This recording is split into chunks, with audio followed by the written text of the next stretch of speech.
अस्सलामुअलैकुम वरहमतुल्लाहि वबरकातुहू। मैं हूं आपका दोस्त खिज़र हुसैन करीमी और आप देख रहे हैं KHK न्यूज़। दोस्तों, आज हम बात करने वाले हैं दरियाए सतलुज के हवाले से। ये बरे सगीर पाक व हिंद के तमाम दरियाओं से बड़ा क्यों समझा जाता है। वीडियो मुकम्मल देखें, हम इसकी मुकम्मल तफसील बयान करेंगे कि सिंध तास मुआहदा क्या है और इससे पाकिस्तान को क्या क्या नुकसानात आए हैं और भारत ने इस पर कितने डैम बनाए हैं और कौन कौन से इलाके सैराब करता है। और हमेशा दरिया में फ्लड जब आता है तो पाकिस्तान को कितना नुकसान होता है। दोस्तों, अगर अभी तक आपने चैनल को सब्सक्राइब नहीं किया तो बराए मेहरबानी चैनल को सब्सक्राइब कर दें और बेल आइकन को प्रेस कर दें ताकि हर आने वाली वीडियो आप तक पहुंच सके। दोस्तों, दरियाए सतलुज पंजाब के दरियाओं में से एक दरिया का नाम है। ये तिब्बत की एक झील रक्षा सतल से निकलता है। इसकी कुल लंबाई 1448 किलोमीटर है। सतलुज को यूनानी जुबान में सुर्ख दरिया भी कहा जाता है। इसके अलावा इसका कदीमी नाम सतादरी है। तिब्बत के मकामी लोग इसे दरिया हाथी भी कहते हैं।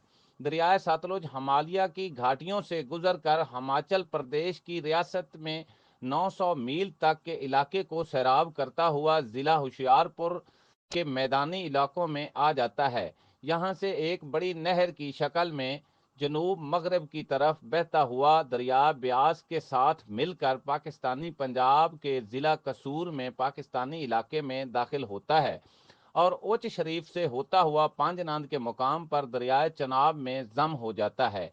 ये मुकाम बहावलपुर से 62 किलोमीटर मगरब में है। दीपालपुर के नज़दीक सुलेमान की हेड वर्कस से गुजरता हुआ बहावल नगर और बहावलपुर के अजला की ज़मीनों को सैराब करता है।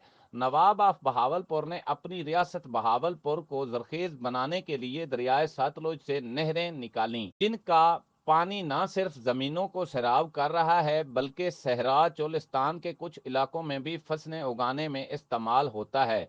1960 की दिहाई के सिंध तास मुआहदे के तहत दरिया के पानी पर भारत का हक तस्लीम किया गया है। हिंदुस्तान ने दरियाए सतलुज पर भाखड़ा डैम तमीर किया है, जिससे 4,50,000 किलोवाट बिजली पैदा होती है और इसका पानी ज़रूरी मकासद के लिए इस्तेमाल किया जाता है। इसके अलावा हिंदुस्तान ने दरियाए सतलुज से सरहिंद कनाल और वादी सतलुज के नाम से नहरी मंसूबे तमीर करके इलाके को जरखेज बना दिया है।